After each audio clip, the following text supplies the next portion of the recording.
কি দেখতে লাগছে তো একদম রেস্টুরেন্টের মতো।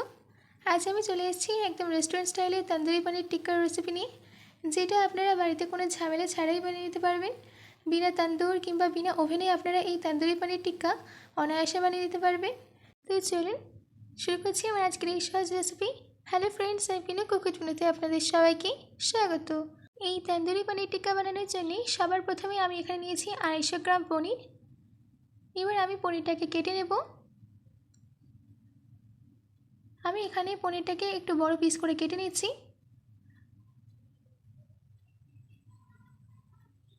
দেখুন আমাদের এখানে পনিরটা কেটে নেওয়া হয়ে গেছে, এরকম সাইজটা হবে। এবার আমি এইদিকে নিয়েছি একটা ক্যাপসিকাম, যেটা আমি এরকম কিউব করে কেটে নিয়েছি। নিয়েছি একটা টমেটোটাকেও এইভাবেই কেটে নিয়েছি। আর দুটো পেঁয়াজটাকে কেটে তার পাপড়িটাকে খুলে নিয়েছি। এবার একটা বোলের মধ্যে নিয়ে নিয়েছি 5 চামচ টক দই। আমি টক দইটাকে একটা ছাঁকনির মধ্যে রেখে টক দইয়ের জলটাকে ঝরিয়ে নিয়েছিলাম। এবার এর মধ্যে অ্যাড করে দিতে হবে 1 ছোট চামচ জিরে গুঁড়ো, 1 ছোট চামচ ধনে গুঁড়ো, 1 ছোট চামচ কাশ্মীরি লাল লঙ্কার গুঁড়ো, হাফ ছোট চামচ গরম মশলা গুঁড়ো, 1 ছোট চামচ গোলমরিচ গুঁড়ো, 1 চামচ আদা রসুন বাটা, স্বাদ মতো নুন। এবার এই সব কিছুকে ভালো করে মিশিয়ে নিতে হবে।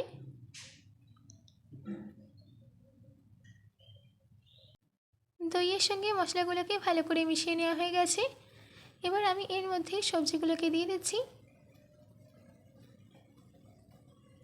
তারপর দিয়ে দিচ্ছি পনির। এবার এই সবজি আর পনিরটাকে ভালো করে মিশিয়ে নিতে হবে। একটু আস্তে করে এই সব কিছু মিশিয়ে নেবেন, নয়তো পনির ভেঙে যাবে। সব কিছু ভালো করে মিশিয়ে নেওয়া হয়ে গেছে। এবার আমরা পনির টিক্কা করার প্রসেসে চলে যাব। পনির টিক্কা করার জন্য আমি এখানে কটা ব্যাম্বু স্টিক জলে ভিজিয়ে রেখে দিয়েছিলাম। এই কাঠিগুলোকে ভিজিয়ে রাখার কারণ হচ্ছে যখন পনিরগুলোকে সেঁকে নেওয়া হবে তখন কাঠিটা পুড়ে যাবে না। এবার আমি এগুলোকে একে একে কাঠির মধ্যে লাগিয়ে দেবো। সবার প্রথমে আমি ক্যাপসিকাম লাগিয়ে দিচ্ছি, তারপর টমেটো, তারপর পেঁয়াজ, তারপর পনির, তারপর আবার একই প্রসেসে ক্যাপসিকাম, টমেটো, পেঁয়াজ লাগিয়ে দিতে হবে। দেখুন আমাদের এখানে রেডি হয়ে গেছে। এবার এই একইভাবে আমি বাকিগুলোকেও বানিয়ে নেব। এবার আমি এইগুলোকে সেঁকে নেব, তার জন্য একটা ওয়্যার ম্যাশের ওপর তেল ব্রাশ করে নিচ্ছি। তারপর গ্যাসের ফ্লেমটাকে লোতে রেখে এইগুলোকে রেখে দিতে হবে।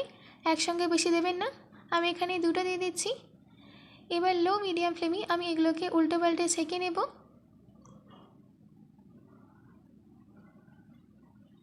একটা সাইড সেঁকে নেওয়া হয়ে গেলে অপর সাইডে উল্টে দিতে হবে।